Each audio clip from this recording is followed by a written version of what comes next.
You're listening to the Cyberwire Network, powered by N2K.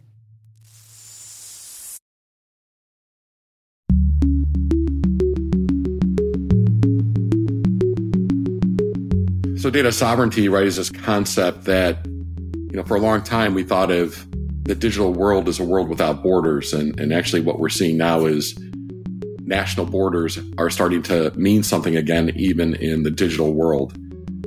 Hello, everyone, and welcome to Caveat, the CyberWire's privacy, surveillance, law, and policy podcast. I'm Dave Bittner, and joining me is my co-host, Ben Yellen, from the University of Maryland Center for Health and Homeland Security. Hi, Ben. Hello, Dave. Today, Ben has the story of a raid on an independent journalist who leaked unaired clips from Fox News. I've got the story of a D.C. court ruling that AI-generated content is not eligible for copyright protection. And later in the show, my conversation with George Zihanis of Archive 360. We're talking about what happens when information could be housed anywhere in the world. While this show covers legal topics and Ben is a lawyer, the views expressed do not constitute legal advice. For official legal advice on any of the topics we cover, please contact your attorney.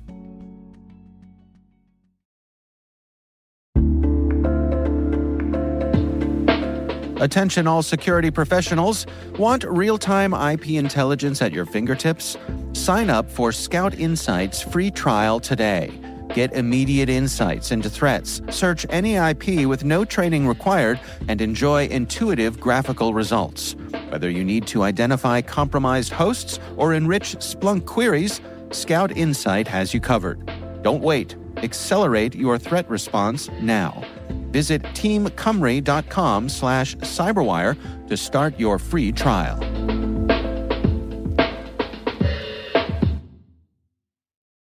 All right, Ben, let's dig into our stories here. Why don't you kick things off for us? So my story has everything. It comes from the Substack of journalist Kim Zetter, who is one of the top journalists in the field of cybersecurity and national security. Yeah.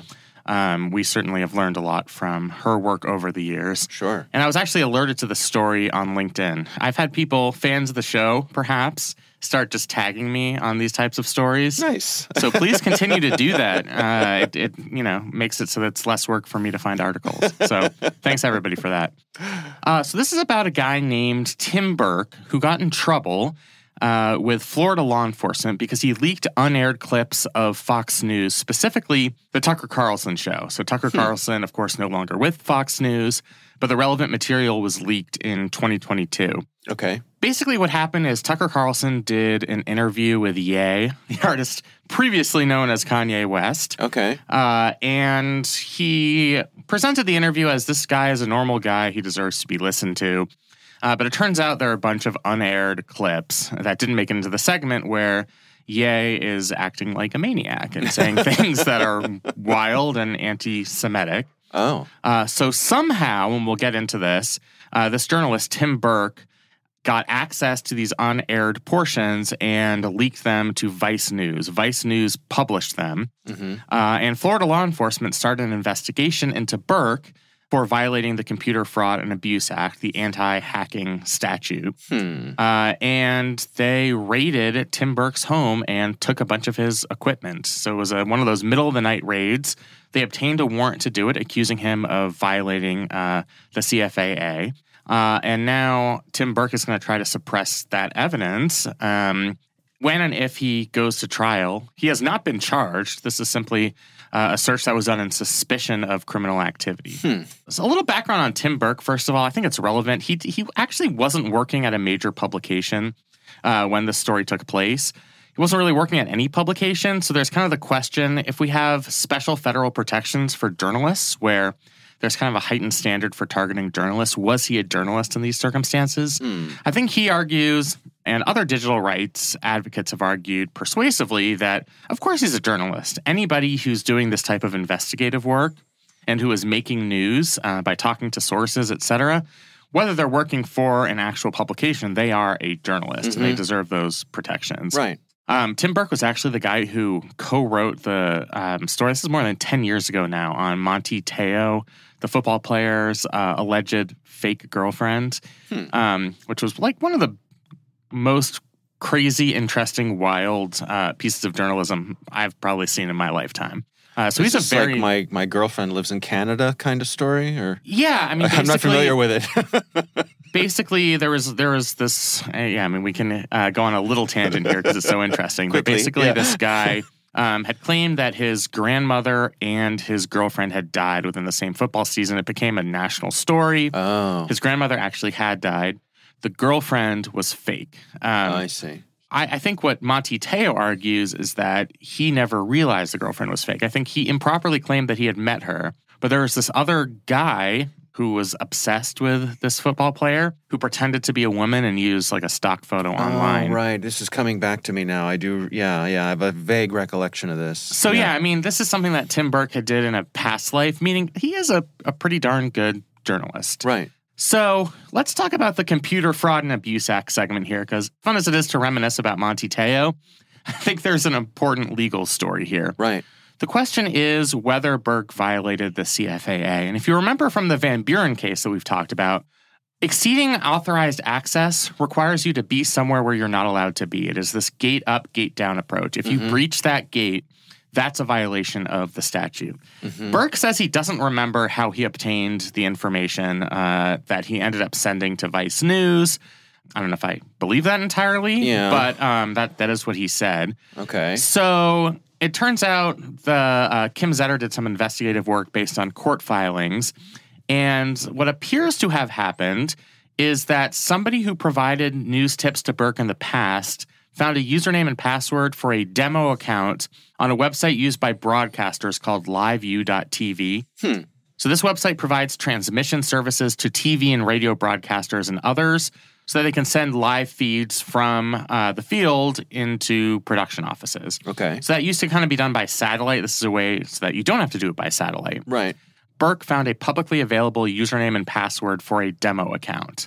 He found it, or his tipster found it on a webpage belonging to a CBS radio affiliate in Tennessee. Again, this was posted publicly. So to me, there's no hacking here. There's no unauthorized access. There's no exceeding authorized access. Because it's a demo account. It's a demo account. Right. And he didn't hack anything to get that username and password to that demo account. It was publicly available on a website. This is journalism. Right. This is somebody searching the internet to find a resource, a source. Let me ask you this. So let me interrupt and Sure. say, suppose you walk out of the studio here today and you inadvertently leave behind a scrap of paper that has your username and password for your email. If I log on to your email using that scrap of paper that you left behind, my understanding is that would be a violation of the Computer Fraud and Abuse Act, because I am not authorized to access your email account. That is correct. Now, there's a very important distinction, and this gets into the legalese here, which I know is kind of annoying, but it's about whether a reasonable person would think that that information was that somebody was trying to keep that information private. Okay. So you discovering my password, a reasonable person would believe that I was trying to conceal that it was an accident, that I accidentally left it in your office. Right. And so that would be a violation of the statute. Same thing of like in the physical world, if I leave my front door unlocked, that doesn't mean that someone can waltz into my house. Exactly. Right. So we're using a reasonable person standard, meaning we have to look kind of objectively what would a reasonable person think under similar circumstances. Okay. If I saw a login to a demo account on a public website, this is maybe a tough question. I wouldn't think that website was trying to shut me out from being able to access it. No, of course not. Especially because they are publishing demo accounts. Now, it's unclear why the CBS affiliate in Tennessee was posting a demo account login information for the service, but they did, and there's no indication that liveu.tv is trying to keep its feeds private. I just don't think that's necessarily a standard practice of theirs. They probably want people to have access to demo accounts so that people purchase their services. So I think that's very relevant here, and that's what distinguishes it from, oops, I left my password behind. You have access to it. You didn't break down the gate to that password. It's still a violation of the statute because a reasonable person would know, it's a username and password. It's something I would want to keep as private. Right. So the CFAA violation or potential violation was the entire reason for this raid by law enforcement. And even though Burke has not yet been charged with a crime, I think certainly you could argue that his civil liberties were violated. They confiscated a bunch of his recording equipment, all different types of stuff that he would need to practice journalism. And that certainly violates the spirit of the federal laws that protect journalists from these types of First Amendment violations. So it's just a really interesting multi-layered story. And I'm hoping that law enforcement, whether they decline to file charges or if this happens in court, that the Van Buren interpretation of the CFAA holds, and that this was not an instance of exceeding authorized access, and therefore Burke should not be punished under the law. We've had a couple of stories, along this same vein recently. We had the one with the small town newspaper that got raided. I don't know, last week or the week before. Yeah, I mean, we did that story last week. That was really the hook here for Kim Zetter is everybody's paying attention to that story. This story out of Florida is quite similar. It's still a law enforcement attack, search and seizure of a journalist. What does it take to tamp down on this? In other words, I presume law enforcement, I guess folks at Fox News probably complained to law enforcement, made their case. Law enforcement had to convince a judge for the raid, right? They did. And Fox News sent a cease and desist to Vice and to another media resource who was planning to publish some of this material. So they got their legal department on top of it. While their legal department was busy defending lawsuits from Dominion voting systems, they also had time to address this. Yeah. So what does it take to, is it going to take the police getting their hands smacked? Could judges have to demand more scrutiny? What step along the chain is going to have people take a closer look at this? Because it seems to me like right now, the judges are going along with this. It's certainly in these two cases without perhaps the scrutiny it deserves. So I only say this half jokingly. Yeah. It's us yelling about it on a podcast. That is really what changed the situation in Kansas, where you had a prosecutor who I think went out over his skis to obtain this warrant, who ended up revoking the warrant and returned the seized materials to the journalists of the Marion County Record, which we talked about last week. Right. I think the only reason that happened is there was a national outcry.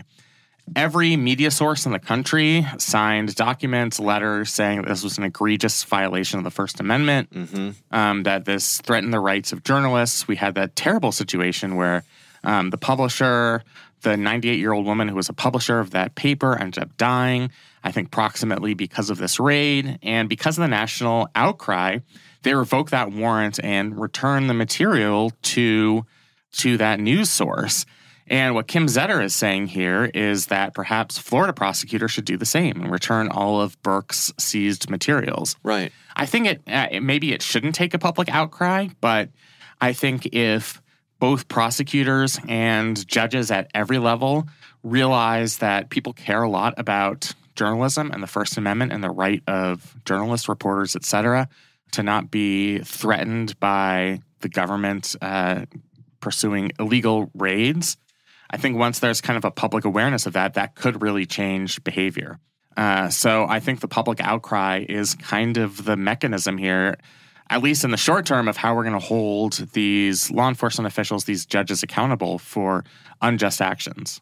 To what degree do you suppose this is political? In other words, this happened in Florida. We know what the political leanings are in Florida. Certainly journalists have a lower standing among people on the right than people on the left. That's the reality that we live in. The accusation of fake news and all that sort of stuff. I mean, ideally we would think that law enforcement and judges would be above that, but does that at all come into play here? Does Kim Zetter address that, or is that a subtext here? What do you think? I think it is more subtext. There's no evidence that this was politically motivated. Okay.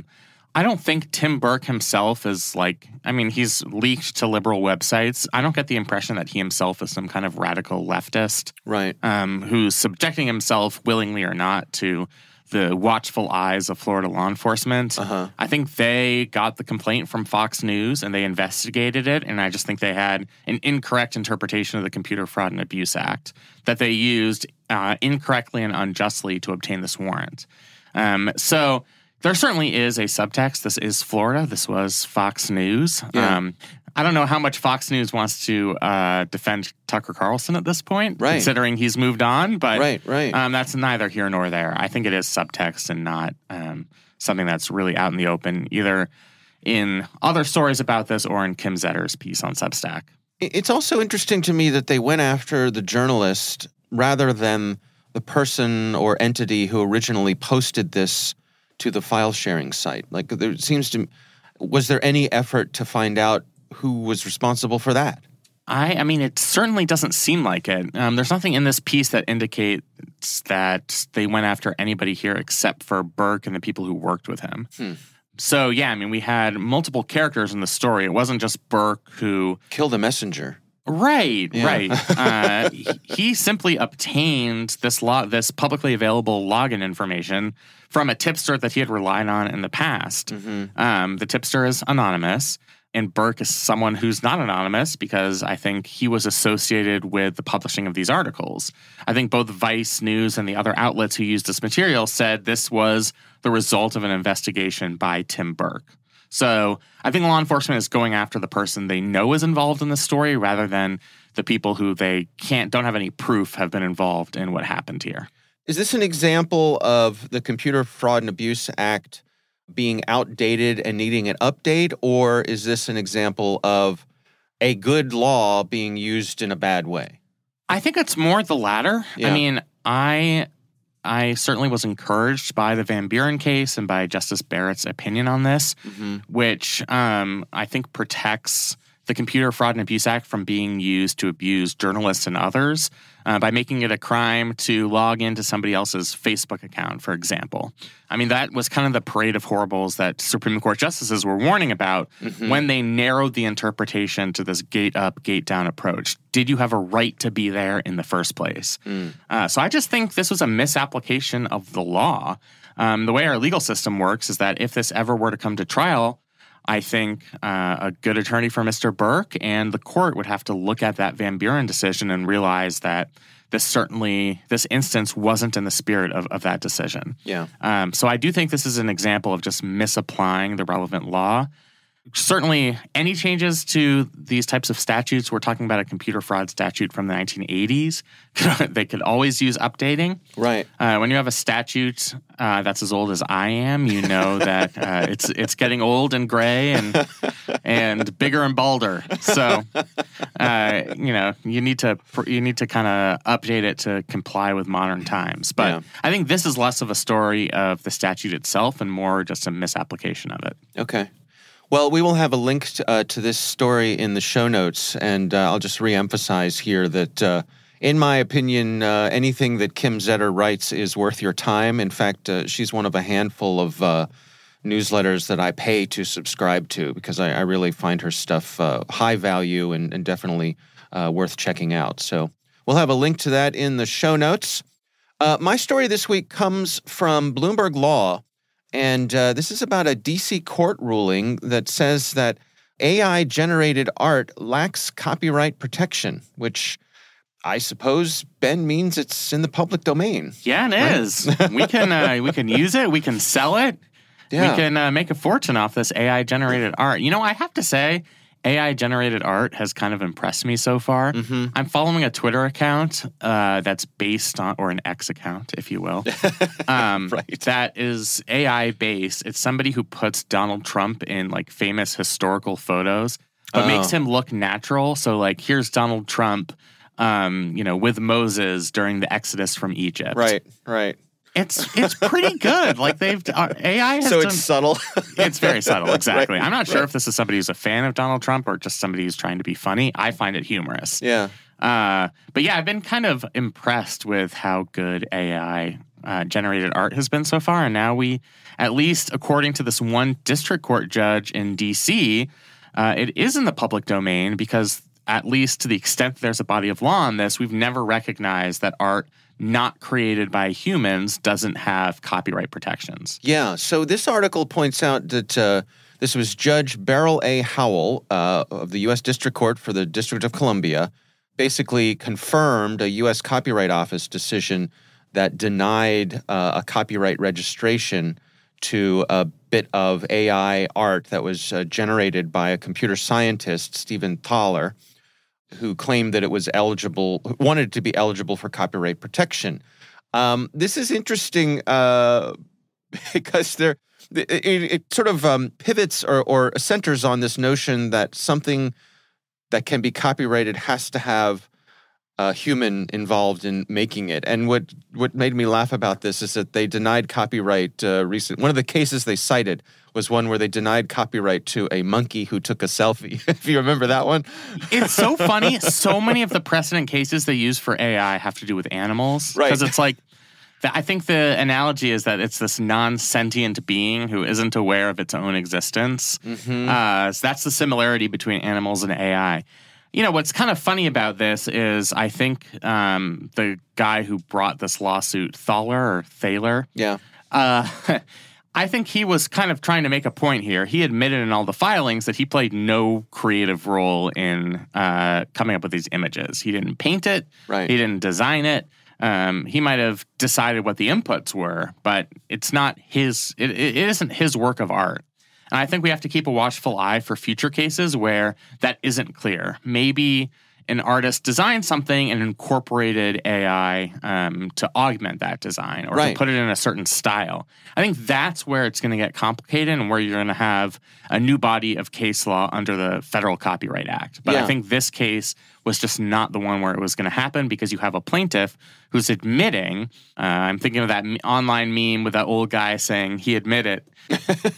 I think he's just admitting here that he played no role in the creation of this work. Yeah.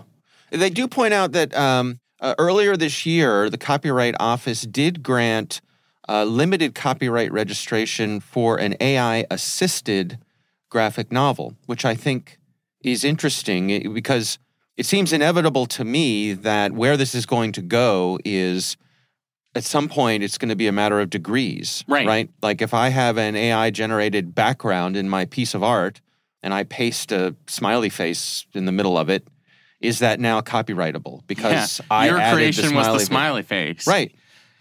Yeah, I think it's going to become a line drawing exercise. And maybe we're going to get some legal standard where it's like whether a reasonable person would think that this is created by a human being or through artificial intelligence. I don't know exactly what that standard's going to be, but I think you're right that we are going to have to draw the line somewhere. Maybe it's going to be, was the majority of that artwork designed by a human being? More than 49%. Yeah, and like, how are you going to get a jury to determine that or a judge to determine that? It's really murky. I mean, I just think this is such a new area of the law that we don't really have a reliable body of law to draw from here.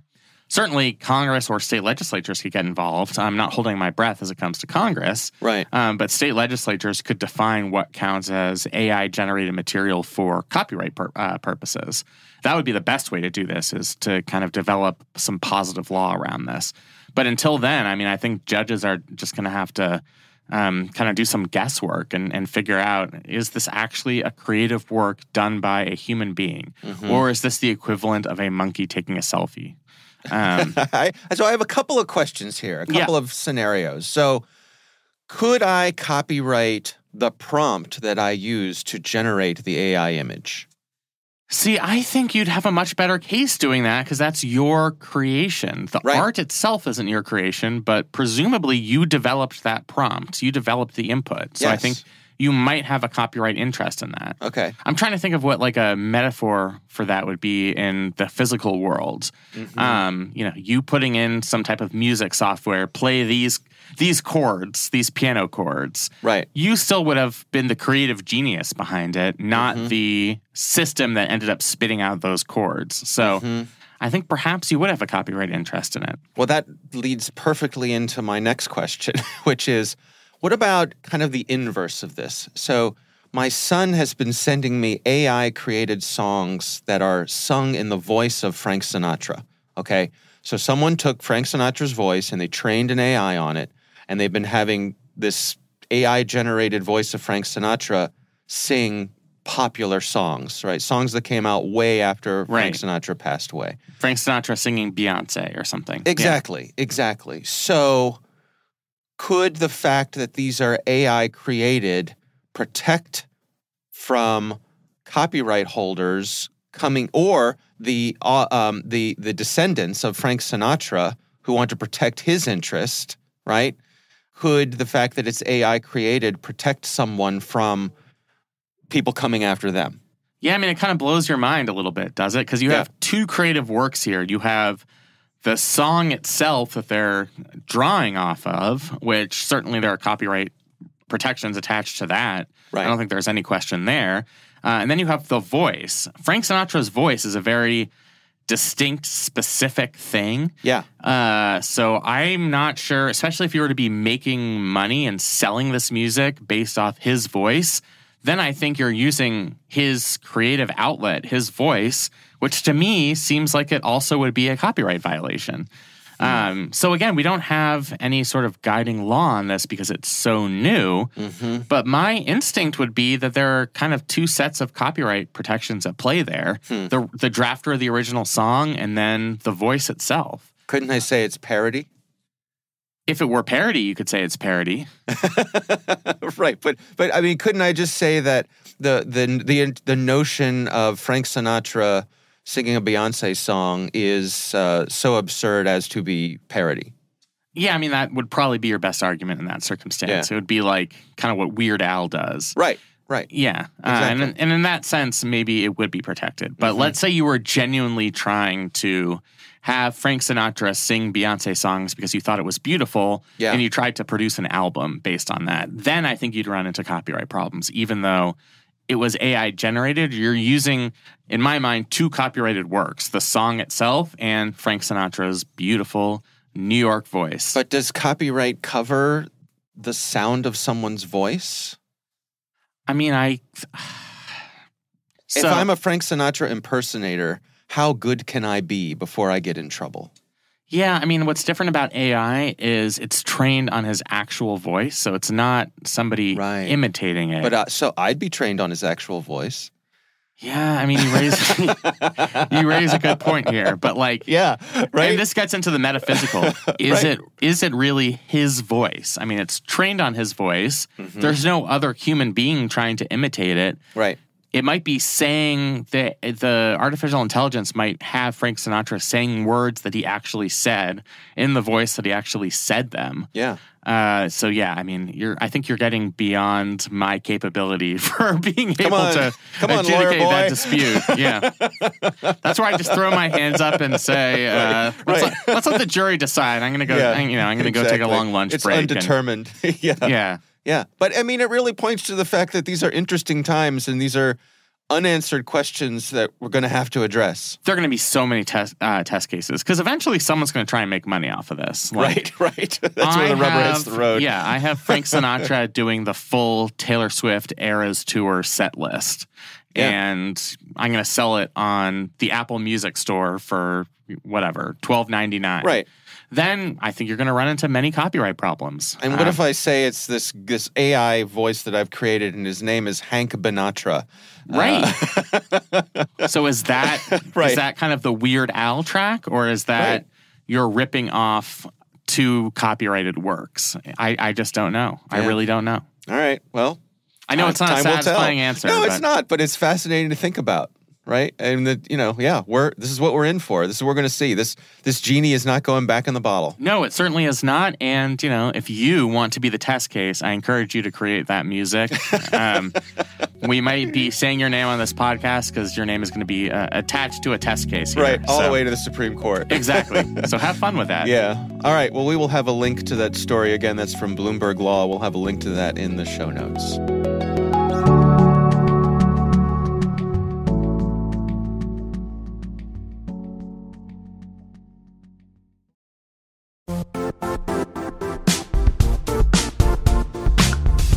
The IT world used to be simpler.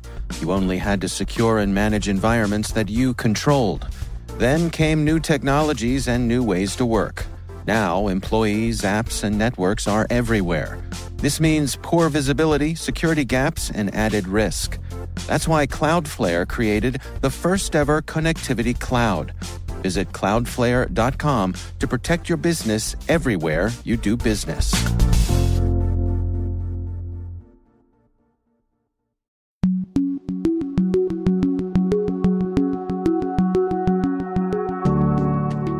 Ben, I recently had the pleasure of speaking with George Zahanis. He's from an organization called Archive 360. And we're talking about where your data is stored and the degree to which that matters. Really a fascinating topic. Here's my conversation with George Zahanis.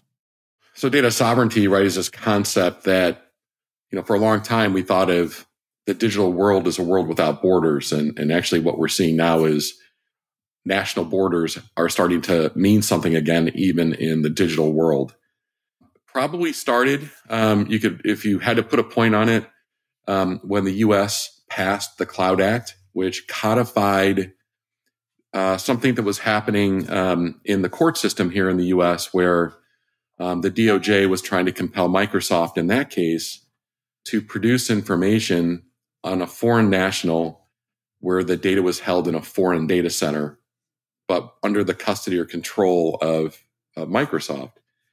And that was working its way through the court system when the U.S. basically said that, the U.S. can compel anybody who has custody or control of information, even if it's in a foreign jurisdiction, to provide it back to the DOJ. And that was pretty much enough for a whole bunch of countries globally to think about sovereignty of their data. So given that, where do we find ourselves with different nations approaching this? Right. And so one of the ways I've tried to explain this and when we work with our customers is think about it not from a national security perspective anymore, but a national interest perspective. So this isn't really just focused on highly secret national security related information. We're talking about things really around the national interest. So maybe information and systems that are associated with an infrastructure, energy sector, the financial services sector, or the privacy associated with the citizens of that nation state.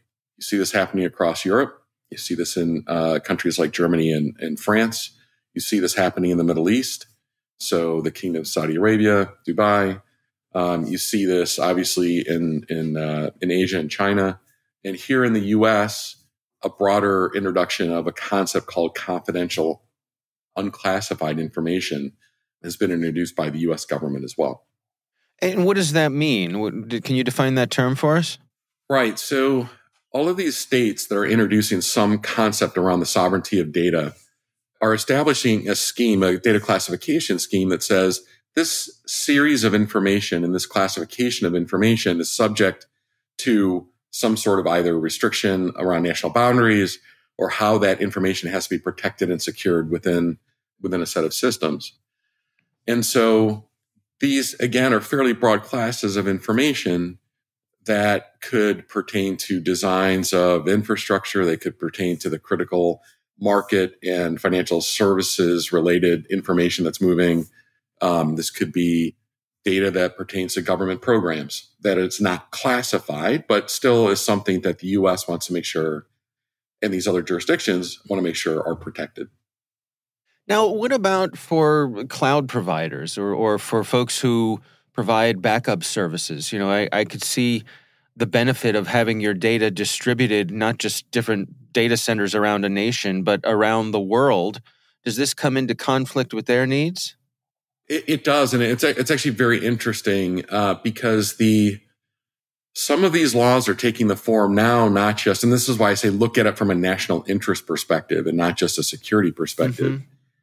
A number of these countries are taking the position that not only does that information have to stay within the borders of that jurisdiction, but that the custody and control of this information must be not managed within that country and by nationals of that country. France has done this and Germany has done this. So, In France, they're proposing that no entity with a foreign ownership structure, basically, or with foreign actors can really manage these environments for about 600 companies. France has effectively established a government-approved cloud for this type of information that would be managed by T-Systems, which is a part, obviously, of a German company. If you look at how the Middle East is trying to deal with this, those states might not be large enough on their own to justify a cloud provider to come in. So they're investing and basically giving the cloud providers an investment to come and provide these great services and these great technologies in country. But again, that's a way for them to make sure that that information stays in country with a level of control, because they're making these investments and having effectively a joint venture. Yeah, I think that notion of national interest versus national security is really fascinating and a really sharp observation. I think that's a really interesting way to look at things. It's a great insight. Thanks. So for organizations who are concerned with this, what sort of questions should you be asking your providers? Well, I think the first thing you really want to start asking yourself, right, as a customer is, what if any of this is subject to, what if any of the information that I'm working with is potentially subject to a data sovereignty requirement, right? Or if here in the U.S., if you're working for the U.S. government or you're a contractor with U.S. government, what types of information might be subject to this CUI classification? And that's the first step, right? Because you kind of have to understand that. Then the second piece is, if I'm using cloud providers, do I have an option to put certain classes of information in different jurisdictions? Now, many of the large cloud providers have already started to do this, and they were doing this even before, some of this became a real hot topic. So the large cloud providers have instances of cloud in many of these different jurisdictions. And because of what we see around data sovereignty, there are more of those in country, if you will, or in region deployments going on. So your service providers and your cloud providers, you need to make sure that you're able to take that application, that workload, whatever it is, and get it into the right data center, if you will, from those cloud providers, and make sure that that's happening. Does encryption come into play here at all? I mean, does it make a difference? Is it okay to store something in another nation if we presume they're not going to be able to access it?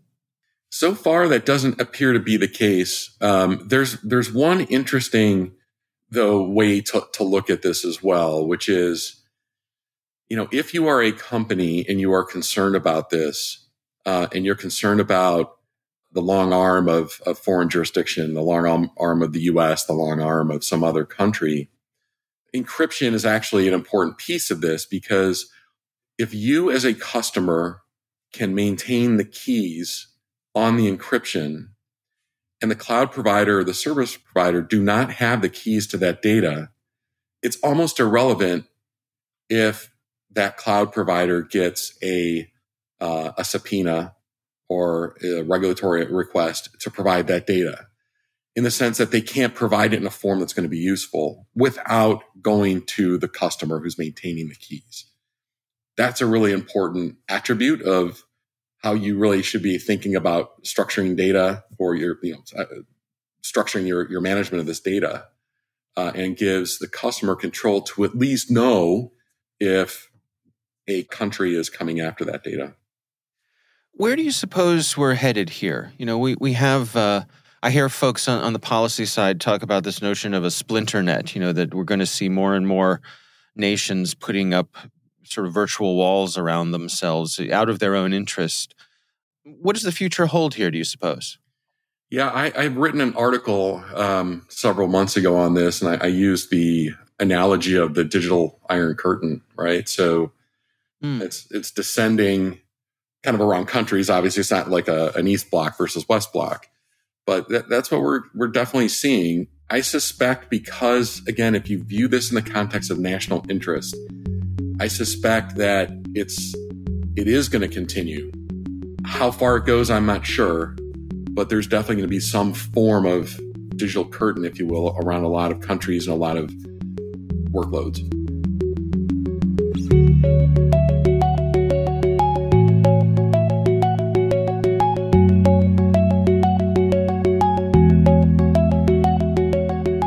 Ben, what do you think?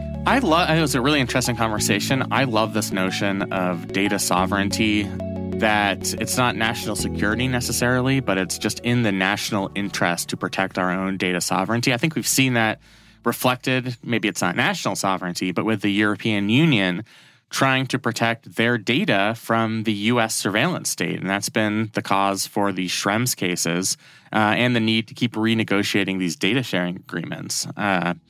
So that's where our surveillance laws really come into play in a really fascinating way. Yeah.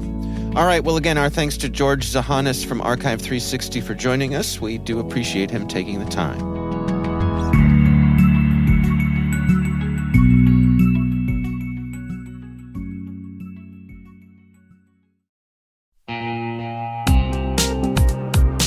This September 18th and 19th in Denver, a tight community of leading experts is gathering to tackle the toughest cybersecurity challenges we face.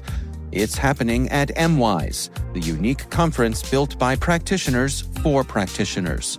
Brought to you by Mandiant, now part of Google Cloud, MWise features one-to-one access with industry experts and fresh insights into the topics that matter most, right now, to frontline practitioners. Register early and save at mwise.io/cyberwire. That's mwise.io/cyberwire.